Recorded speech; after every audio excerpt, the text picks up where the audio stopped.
She wasn't just a fashion designer. She was a predator with a needle and thread. Lyra Saint didn't create clothes. She sculpted masterpieces from pain, power, and the shattered pieces of her muses. But when Celeste walked into her studio, a model as manipulative as Lyra herself, the game changed. Love turned into war. Obsession became art. And in the end, only one woman would be left standing. This is a story of sexual manipulation, control, betrayal, and the dangerous beauty of falling in love with your own reflection. Welcome to the Skillful Art of Manipulation podcast. If you haven't already, please consider following us on your favorite podcast platform. Today we present to you Dick by Design. Let's dive into this thrilling narrative together. Chapter 1, The First Stitch. They always think they discovered me. Every last one of them walks through the glass doors of my studio with that same half-cocked smile and eyes full of delusion, like they've stumbled upon something pure. Untouched.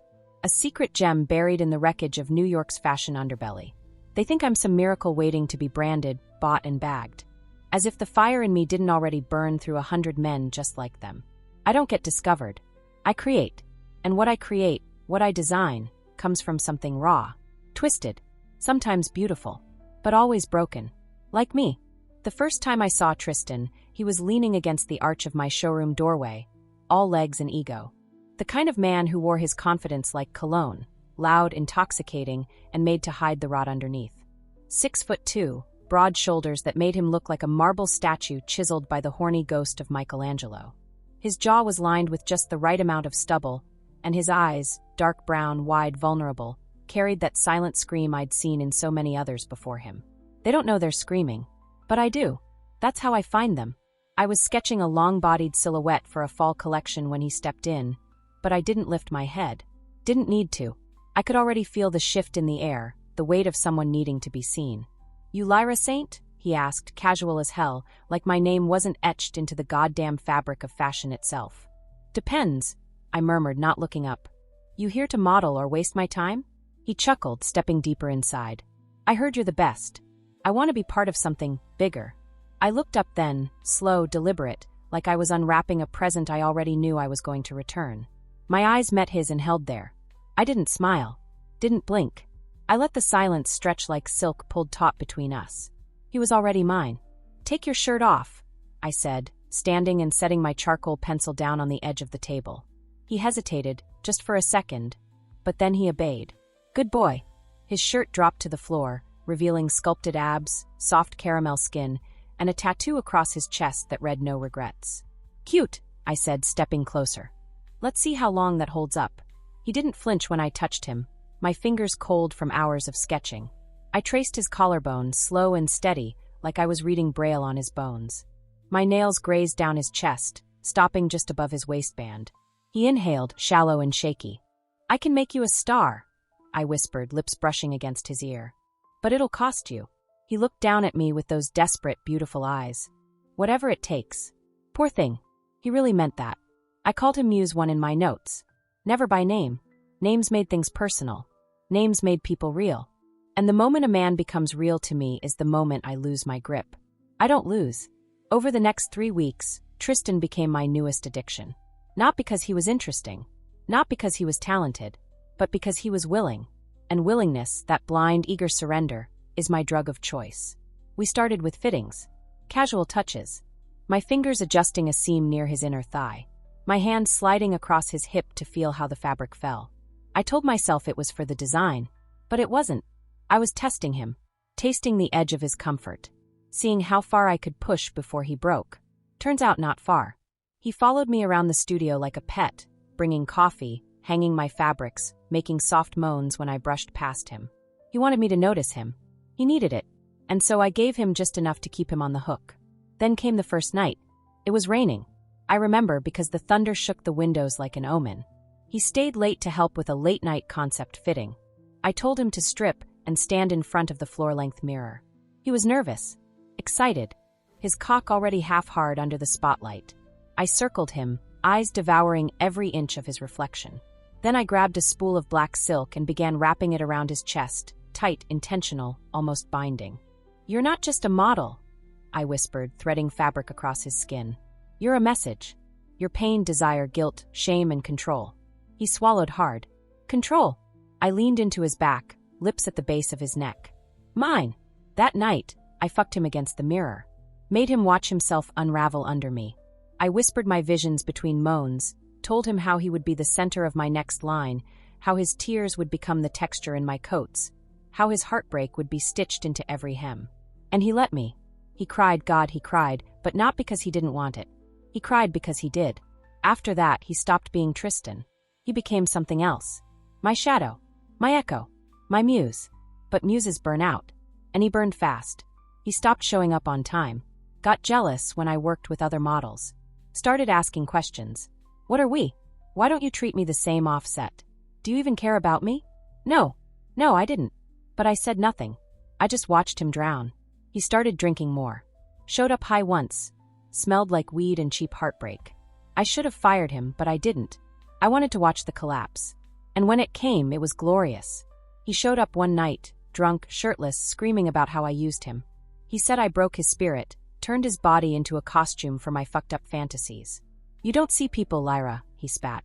You just take what you want and toss them like trash. I didn't yell. Didn't defend myself. I just stepped toward him, calm and composed. I see you, I whispered, brushing his jaw with the back of my hand. More clearly than anyone ever has. And I captured it. I held up my latest sketch. It was a jacket made entirely from jagged, uneven layers. Torn silk. Distressed leather. Raw seams. It's called Tristan, I said. Fall collection centerpiece. It drops next week. He stared at it, tears forming in his eyes, and I knew I had finally ripped the last piece of him apart. He left. Moved to LA. I heard rumors, drugs, failed auditions, a stint in rehab. He posted cryptic things online. Once tagged me in a photo of a burned Saint disorder hoodie. Cute. But he was done. And I was already sketching the next one. That's the thing about muses. They're not meant to last. They're meant to ignite. And darling, I was on fire. Chapter 2. Fabric of Control. They say lightning never strikes twice. Those people have never met me. I don't wait for lightning. I summon it. I weave it into fabric, thread it through the minds of men, and wear it like a crown while they burn beneath me. Tristan was only the first in this season's cycle of collapse. A prototype. A blueprint. A glorious breakdown wrapped in glossy skin and crying eyes. But I was still hungry. Tristan's fall gave me a taste of something divine. Something I hadn't fully realized I was starving for. Not just power. Not just control. But chaos, the kind that starts quietly like a moth flapping its wings near a flame, and ends with everything in ashes.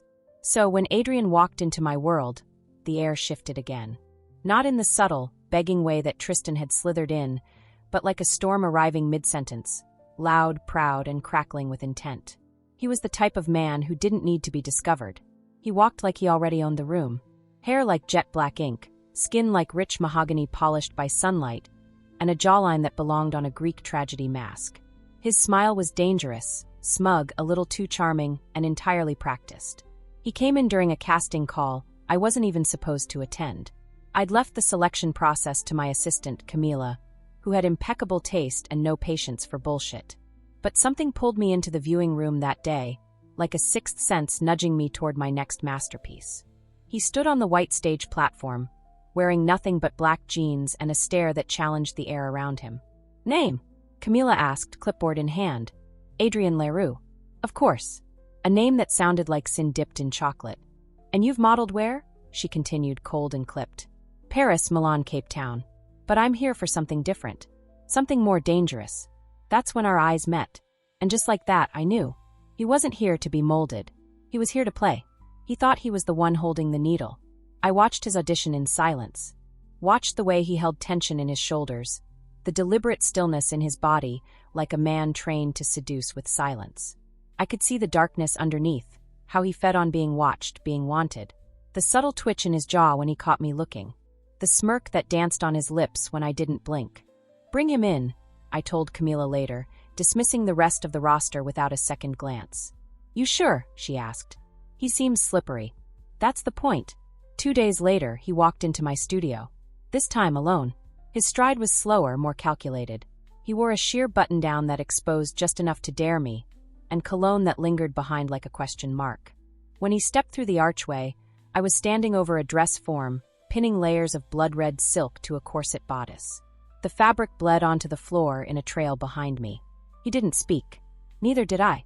I turned, letting the silence seduce him first. My gaze landed on him like hands. "You came," I said finally. "I said I would. You always keep your promises?" He stepped closer, eyes roaming the studio, then back to me. "Only the ones that'll get me in trouble." I smirked. Perfect. The next few sessions were electric. Adrian wasn't just a model.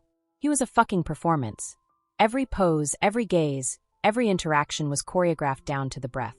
He knew what he was doing, knew how to make people want him without offering them a single inch. But what he didn't know, what none of them ever know, is that I don't need inches. I take everything. I began wrapping him in fabric I hadn't dared use in years. Velvet laced with metallic threads. Sheer mesh stitched with steel. Outfits that bent gender, blurred time, screamed identity crises. And Adrian wore them like they were grown from his skin. The press went wild when I previewed the first look on Instagram. Saint's most daring muse yet. Masculine fluidity redefined. Art meets erotica. But Adrian didn't care about the headlines. He wanted me. Every brush of my hand lingered longer. Every compliment I gave him was poison-dipped sugar.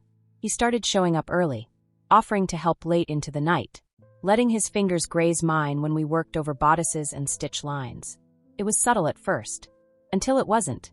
One night he brought wine, said it was to celebrate the press traction.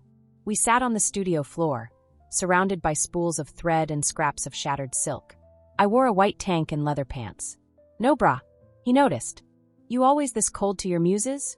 he asked, swirling the wine in his glass. "Only the ones worth breaking." His eyes lit with something twisted. "And what if I break you first?" I laughed. A low, dangerous laugh that echoed off the concrete walls. "Sweetheart," I said, crawling toward him like a cat circling prey, "you couldn't even scratch me." I kissed him first, hard, sharp, with teeth. And he kissed me back like he'd been starving for it. We fucked on the fabric table, surrounded by pins and glitter, knocking over a rack of corsets while I moaned his name like a curse. It wasn't romantic.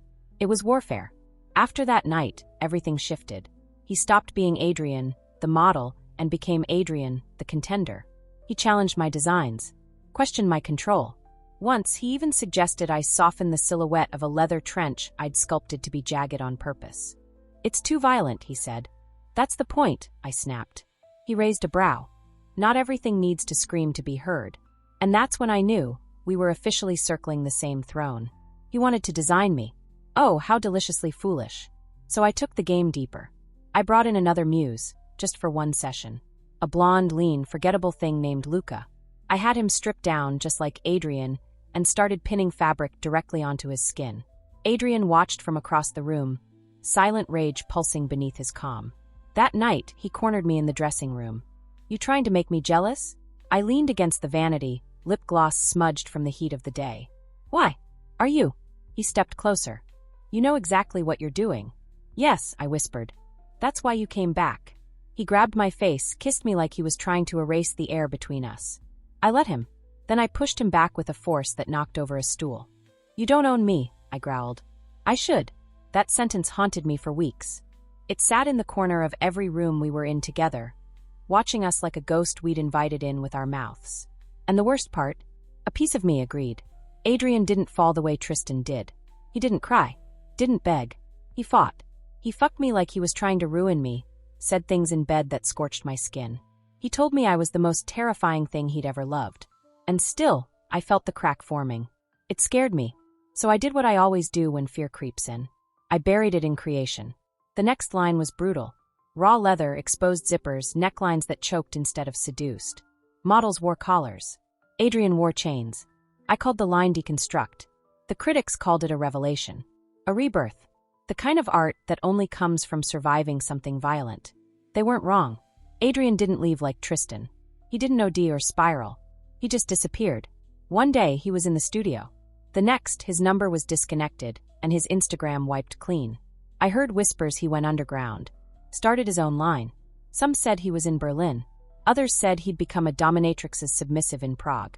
I never bothered to find out. He served his purpose. He challenged the designer. But I redesigned him. And I was still hungry. Chapter 3, Mirror Me. Power is a drug.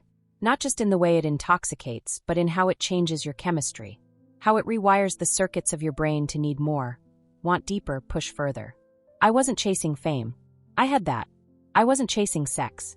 I had that in every form, flavor, and frequency. What I craved now was something far more elusive. A worthy opponent. And then she walked in. Her name was Celeste, though later, I'd stop using it. It felt too soft, too celestial. She was anything but heavenly. She arrived unannounced, which was rare. Camila usually screened the living hell out of everyone. But that day, fate, or maybe something darker, slipped through the cracks.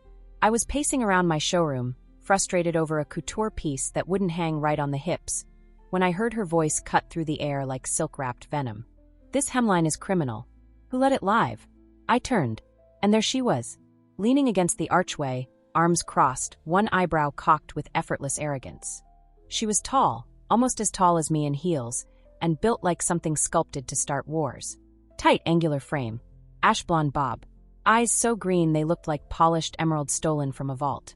She wore a vintage Saint Disorder bodysuit, my creation, paired with thigh-high boots and an attitude that dripped from her like Chanel No. 5 mixed with arsenic.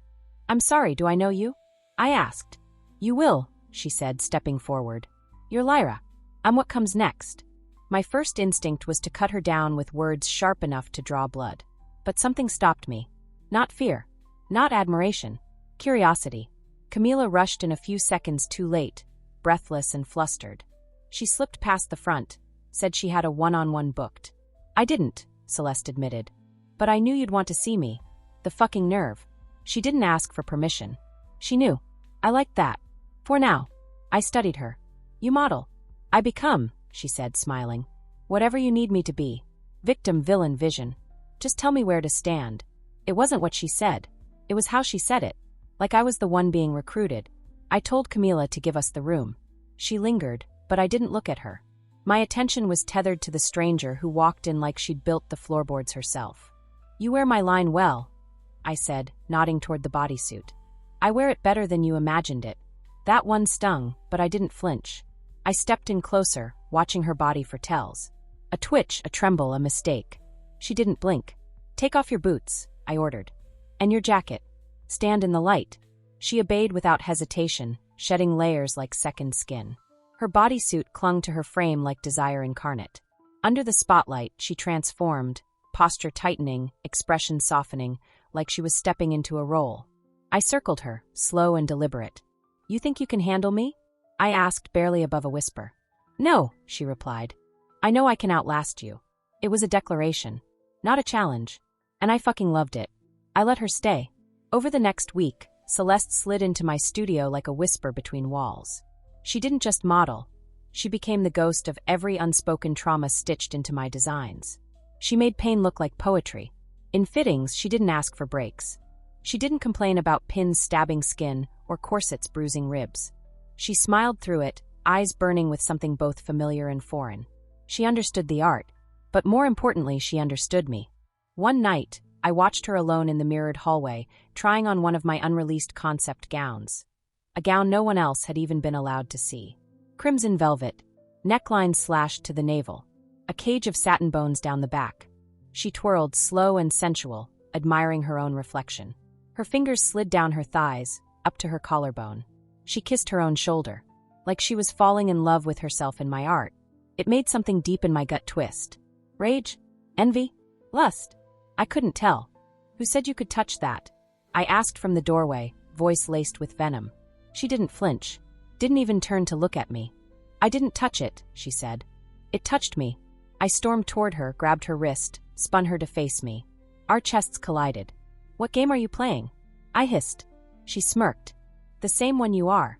We stared at each other, our breaths tangled like thread caught in a machine. I expected her to back down, to apologize. But she didn't. She stepped in closer. "You're not used to being mirrored, are you?" she whispered, brushing a strand of hair from my face. "You manipulate. You dominate. You control. And you think that makes you untouchable." My heart was pounding.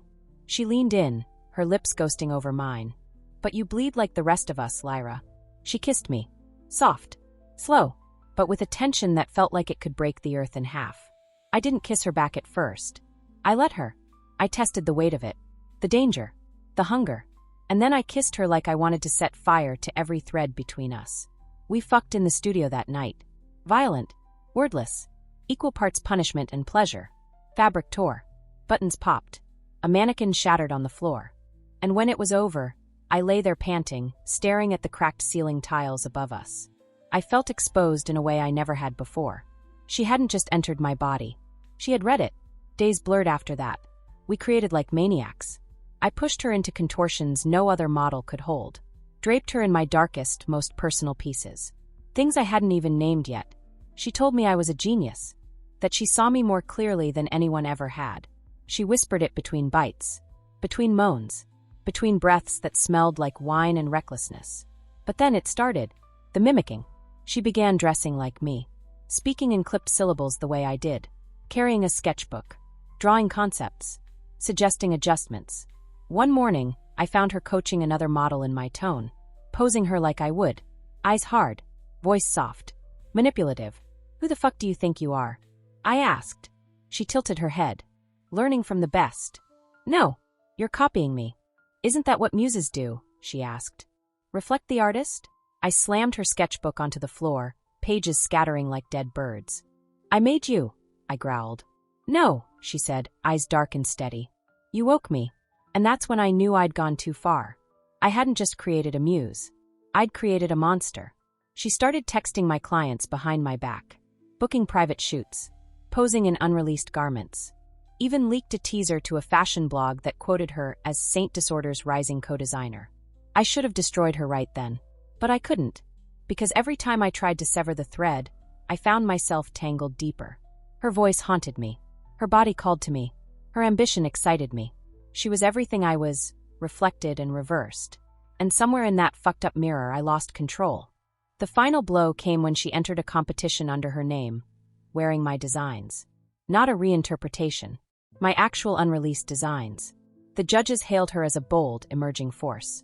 Said her work was hauntingly familiar, yet distinctly new.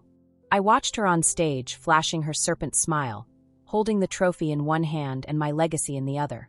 And I smiled, too, because while she thought she was winning, she had no idea what I was about to design next. Chapter 4, Seam Ripper. There's a moment when the seam starts to split. Not the big dramatic tear, no, that comes later. I'm talking about the first moment. That tiny stretch of thread. The whisper of fabric pulling apart. You don't always hear it. But I do. I've made a career out of hearing what others miss. And when I felt Celeste start to slip from my fingers, when I realized she was no longer orbiting me but carving her own universe, I heard the first thread snap. And it was deafening. She thought she could outmaneuver me. That she could steal my patterns, replicate my voice, wear my silhouette like a second skin, and claim it as her own. She thought she could walk into my temple, light her own fire, and make me bow. Cute. But the thing about playing with fire? You forget who invented the match. The day after she won that competition, the one where she wore my designs and batted her lashes like the Phoenix Queen of Fashion, I sat alone in my penthouse. No lights. No music. Just me, a glass of absinthe, and the dress she stole, folded neatly across my lap. The silk still smelled like her. A mix of perfume, sweat, and betrayal. I didn't cry. I didn't scream. I planned. Because a bitch like me doesn't spiral. She strategizes. First, I locked down the studio. I had Camila change every passcode, every door key, every piece of digital access we had. If Celeste tried to walk in again, she'd be met with cold steel and a flashing red denial light. Then I called my lawyer. I want to know exactly how many designs are legally registered under my name, and I want an NDA drafted that would make Satan himself hesitate. He didn't ask questions. He never does. We've been here before. Once that was in place, I turned to my real work, reclaiming the narrative. Celeste wasn't just a threat. She was a mirror. And mirrors can be shattered. I started small. Whispers. At a Vogue gala, I stood beside a journalist I knew had a taste for scandal and softly said, "You know, Celeste used to work for me. She was my muse, until I caught her copying my sketches. I didn't look her way once. Just sipped my champagne and moved on. That's all it took." The next morning, page 6 ran with it. Saint Disorder's shadow. Is Celeste just a beautiful thief? She posted a denial on Instagram, an elegant black and white portrait of herself with the caption, "I don't steal. I inspire." It got over 80,000 likes. Too easy. The next phase was surgical. I had a man named Rafi, an old fling, ex-military, now a cybersecurity ghost, dig into her laptop. I knew she'd be reckless, riding the high of her little win. I guessed right. He found dozens of screenshots from my unreleased folders. Confidential sketches, fabric orders, color stories. I had proof, but I didn't leak it. Not yet. Power isn't about having the knife. It's about letting them know you could cut them anytime you want. And she knew. I saw it in the way her eyes shifted when we crossed paths at a rooftop show in Brooklyn. Her smile faltered for a split second when I brushed past her, slow and calm, and whispered into her hair, "You look beautiful tonight, thief." She turned, lips parted, probably ready to claw back. But I was already gone. By the end of the week, I sent her a gift. A vintage dress from my first collection, wrapped in tissue tied with black ribbon. Inside was a note written in my own blood-red ink. A reminder of where you came from. Love always, Mother. She didn't respond, but she wore it 3 nights later to an after-party. Of course she did. See, what Celeste didn't understand, what she still doesn't, is that the closer you dance to my flame, the more of yourself you burn away. I don't destroy people all at once. I dismantle them, button by button, stitch by stitch, until they don't even remember what they looked like before me. And then I take what's left and turn it into art. I began creating again, more feral than ever. My new line was called Needle and Bone. Each piece was a dissection, leather carved like flesh, chiffon dyed to resemble bruises, corsets that constricted like guilt. The models cried during fittings, and I fed off it. I sketched like a woman possessed. I sewed like a surgeon, and in every piece, I buried her. One look was a gown made entirely of twisted black ribbons, interwoven so tightly it looked like it had been built to trap someone inside. I called it the Mimic. Another was a trench coat with slashed lapels and zippers that served no purpose, just chaos stitched into structure. That one, Doppelganger. The centerpiece? A dress made from broken mirrors, hand-cut, stitched into mesh sharp enough to bleed. It was dangerous to wear, beautiful to behold. I named it Celeste. The night I unveiled the line, the entire industry held its breath. The room smelled like smoked vanilla and tension. People whispered as the models walked, gasped as the lights caught the reflective shards. I could feel the audience trying to make sense of the violence, the sadness, the madness of it all. I just smiled. She was in the 3rd row, wearing white. Of course. I caught her eye during the final walk. And I winked. After the show, she followed me into the dressing room. Her heels clicked like a warning bell behind me. I didn't turn. "You're insane," she hissed. "Tell me something I don't know." She stepped closer, eyes blazing. "You're obsessed with me." I finally looked at her. "No," I said, calm as ash. "I created you. And now I'm editing my mistake." She slapped me. Hard. My head turned from the force, my cheek blazing red. But I laughed. Not out of amusement. Out of something darker. Something victorious. "You felt that?" I asked. "Good. That means I still own you." She stood there, shaking, breathing like a trapped animal. She hated me. She wanted me. She feared me. Perfect. That night I didn't sleep. I walked my studio barefoot, fingers trailing across fabric bolts and mannequin spines. I lit candles, played violins through the speaker system. I poured wine, sat cross-legged on the floor, and replayed every moment we'd ever shared. And somewhere between the first and second bottle, I whispered to no one, "I'm not done with her." Because I wasn't. Destruction was only the first layer. Next, I'd make her beg to stay. Chapter 5, Silk Noose. It wasn't enough to destroy her. Not yet. Destruction is easy. I've done that. Burned muses to the ground, watched them scatter like ash in the wind. But unraveling someone? Slowly, intimately, making them beg for the very noose that will strangle them. That's an art. And Celeste, she was the perfect canvas. After Needle and Bone premiered, she vanished. No social posts. No sightings. Not even a whisper in the scene. For 2 full weeks, it was like she'd been erased. But I knew better. She was hiding. Wounded animals always do. And like any predator worth her salt, I let her think I'd moved on. I posted smiling photos with models. Champagne in hand. Poolside meetings. Late-night fittings. Nothing too polished. Just enough curated chaos to paint the illusion of thriving. Then I wrote her a letter. Not an email. Not a text. An honest-to-God, handwritten, ink-on-paper letter. No logo. No return address. Just 4 words in my signature crimson ink. "Let's finish this, love." I knew she'd come. And she did. 3 nights later, at 3:17 a.m., I heard the buzzer buzz once, short, hesitant, like a secret. I buzzed her in without a word. She walked into my penthouse drenched in moonlight and silence. No makeup. Black hoodie. Eyes rimmed red like she hadn't slept in days. She looked smaller somehow. Diminished. Not weak, but weathered. As if carrying the weight of me had eroded the edge she once flaunted like armor. We didn't speak. I poured her a drink. She took it without a thank you. And we sat, just the two of us, in the dark, wine between us, music low, tension higher than God. You humiliated me, she said finally. No, I said, staring into my glass. I revealed you. Why did you call me back? Because I'm not done with you. She laughed once. Dry. Bitter. So this is what now? Another manipulation? Another chapter in your twisted little fashion opera? I looked her dead in the eye. No. This is the part where you come home. She blinked. That was all I needed. You see, the cruelest thing you can do to someone isn't to hurt them. It's to convince them they belong to you. Even after the pain. Especially after the pain. She moved in 3 days later. At first, it was under the guise of collaboration. We told the world we were creating a dual collection. Saint and Sin. She'd be the Sin, of course. I didn't care what the press thought. This wasn't about fashion. It was about power. Our days bled together in a haze of silk and sabotage. We designed side by side, threading chaos into fabric. We drank too much. Slept too little.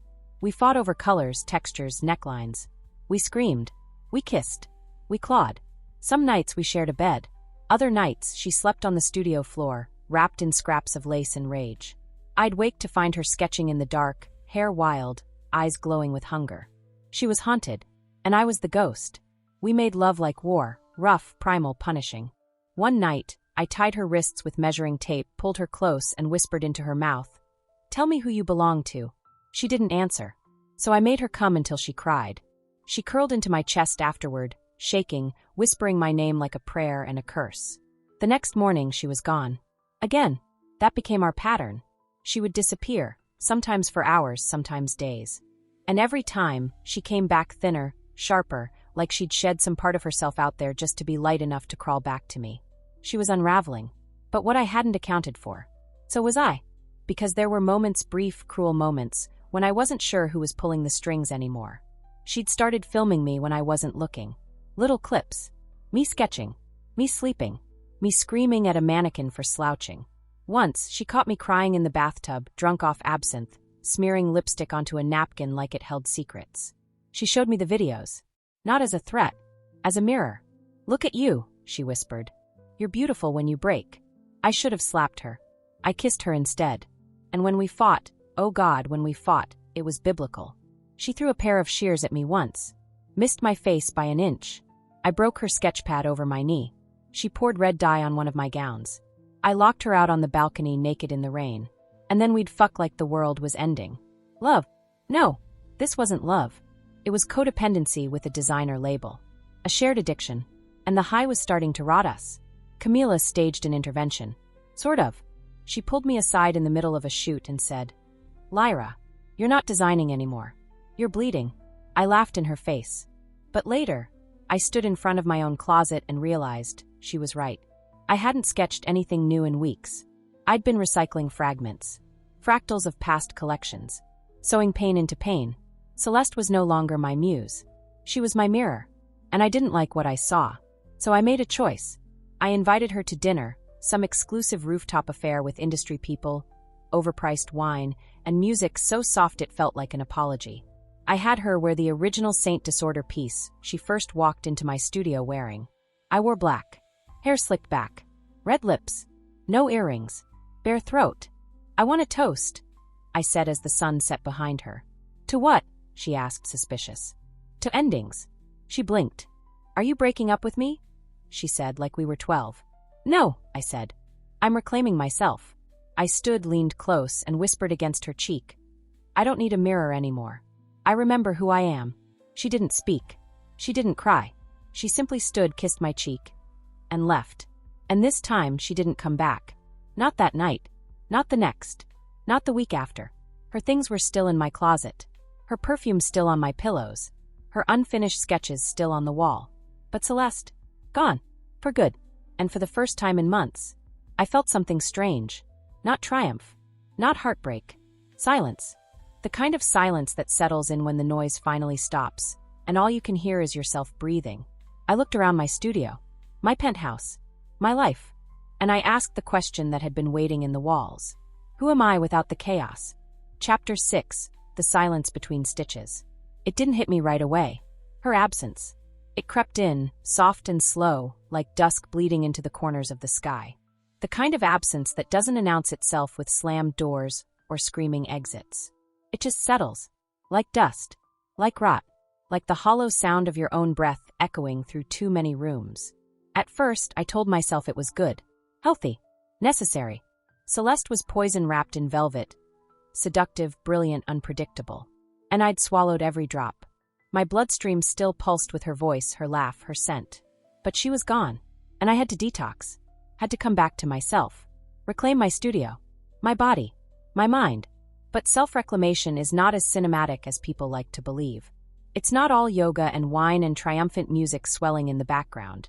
Sometimes it's standing naked in front of your mirror at 2 a.m., staring at your own reflection and whispering, "Who the fuck are you now?" It's reaching for your sketchbook and realizing your hands won't move. It's lying in bed and hearing the click of the front door in your head, even though you know she's not coming back. The first week without her was quiet. Too quiet. No slamming drawers. No late-night laughter. No fights. No music. No Celeste humming while she tore up fabric and claimed she was revolutionizing texture. No perfume lingering in the halls. No misplaced coffee mugs. No sketches taped to the mirror. Just silence. Camila came by twice, checking on me. She brought lemon pastries from our favorite bakery and asked if I'd started sketching again.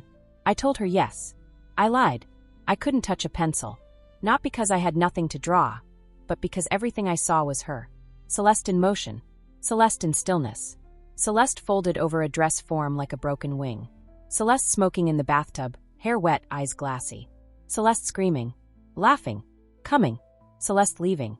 Every gown I imagined started to look like her. Every cut mirrored the curve of her hip. Every shade of red became her lip. Every black the pit of her pupils when she was furious. And when I tried to design something else, anything else, it all felt dead. Flat. Soulless. Because without chaos, without her, I wasn't creating. I was miming my old life. And I hated it. So I did something I hadn't done in years. I left the city. I packed a single duffel bag, told Camila to cancel everything for 2 weeks, and drove upstate to the cabin I used to visit before the world knew my name. Before I became Lyra Saint. Before I started feeding off the destruction of people who loved me too much to leave until they broke. The cabin was quiet. Cold. Dusty. Perfect. I stayed up the first night drinking whiskey on the porch, wrapped in a wool blanket, watching the stars in silence. My phone was off. My laptop was buried in my bag. For once, I wanted to hear what existed under the noise. Under the brand. Under the bitch. Under the artist. Under the monster. I was raw. Exposed. And for the first time in a long time, lonely. Not the glamorous, dramatic loneliness of a tortured genius. The real kind. The kind that makes your stomach ache. The kind that steals your appetite. The kind that makes you cry at commercials and songs you've heard 1,000 times without feeling a thing. I journaled. Mostly bullshit. Stream of consciousness. Scribbles. Some poems. A few dark lines about control and abandonment and hunger. But something cracked open in me that week. Something I hadn't expected. Grief. Not for Celeste exactly. But for the version of me I had lost chasing her. You see, people talk about toxic relationships like they're easy to leave. Like once you rip the Band-Aid off, you heal. But what they don't tell you is how comfortable toxicity becomes when it mirrors your own. Celeste wasn't the only manipulator in our story. She was just the one who reflected it back with a prettier face.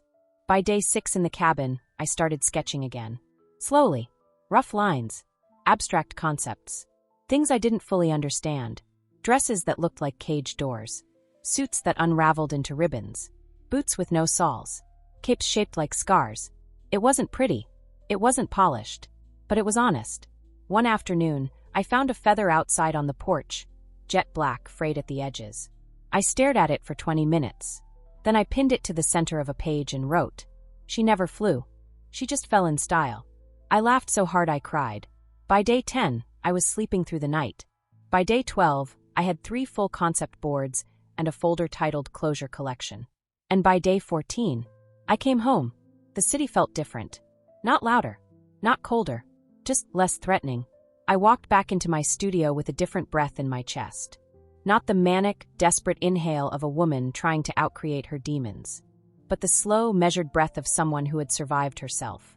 I poured a glass of water, lit a single candle, and opened my laptop. Hundreds of emails. Most of them noise. But one caught my eye. No subject line. No body text. Just an attachment. I clicked. It was a video. Celeste, sitting in front of the camera, wearing nothing but an oversized shirt I recognized as mine. No makeup. Hair wild. Eyes red. She didn't speak for the first 10 seconds. Then she leaned in and whispered. I lied when I said I was done. The screen went black. And just like that, my breath caught. The thread pulled tight. And I realized. The story wasn't over. Not yet. Chapter 7, Final Fitting. There's a silence that comes before impact. Not the kind that's peaceful. The kind that's thick. Pregnant. Alive. It presses against your skin like static before lightning strikes. That was the silence in the room when I watched her video again. Celeste, wrapped in my shirt, eyes heavy with something far more dangerous than love. Regret. Or maybe intention. I lied when I said I was done. Those words looped in my head for hours.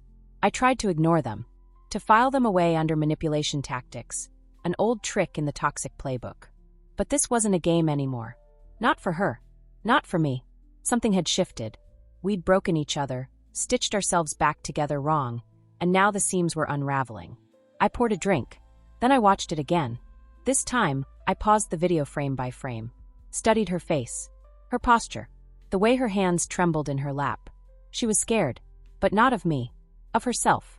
And I understood, because I had been scared too. It's one thing to play the villain. It's another to realize you've become it. Not by design, not by intent, but by necessity.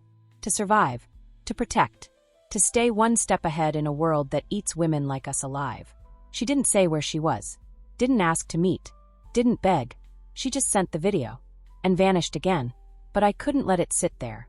Couldn't pretend it hadn't cracked something open in me that I'd buried beneath ambition and sex and thread counts.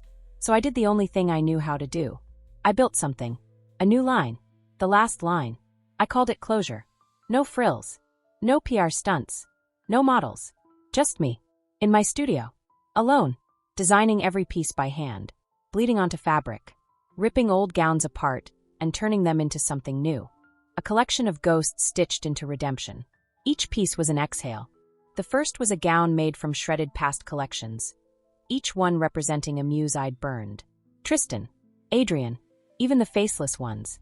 I sewed the remnants together into a patchwork of broken promises. Called it the graveyard dress. The second piece was a long black coat with raw edges and a hidden red silk lining. Anger on the outside, blood on the inside. It was heavy, like grief. I wore it for 3 days straight while I worked. Then came the final piece. The wedding dress. Not for a bride. For a funeral. It was high-collared. Bone white. Sleeves that dragged. The hemline was stained with ink, charcoal, and ashes from burned sketches. There were no jewels. Just hand-sewn seams, exposed threads, and across the back, a single phrase embroidered in black. You made me real. It was a love letter. And an ending. I scheduled a private showing. No audience. No cameras. Just a single runway, lit by 100 white candles in a warehouse I'd used once when I first launched Saint Disorder. I didn't send invitations. I sent one address. To one person.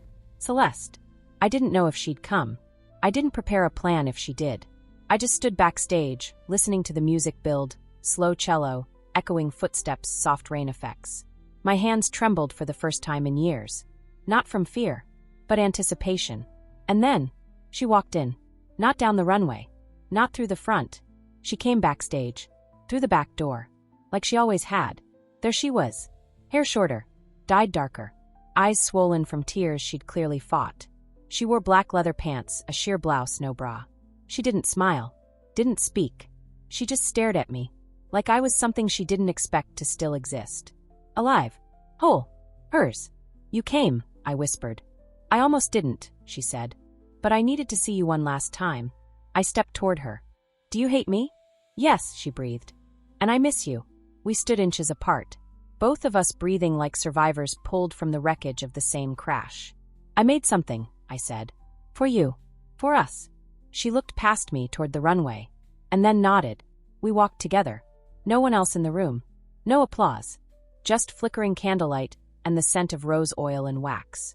I stepped onto the runway and walked alone, wearing the funeral dress. Her footsteps echoed behind me. Not on stage. In shadow. She watched. Silent. Reverent. I stopped at the end. Turned. Let her see me. See everything. I reached into my pocket. Pulled out a single key. I held it up. She stepped forward and took it. It wasn't metaphorical. It was real. The key to the storage room in my studio, where all the original sketches lived. All the secrets. All the pain. All the beauty. All of us. I'm letting go, I said. I'm not asking you to come back. I'm not asking you to stay. But I'm done punishing you for seeing me. She blinked. Tears fell. She didn't wipe them. She just nodded. Then she kissed my cheek. And left. No grand goodbye.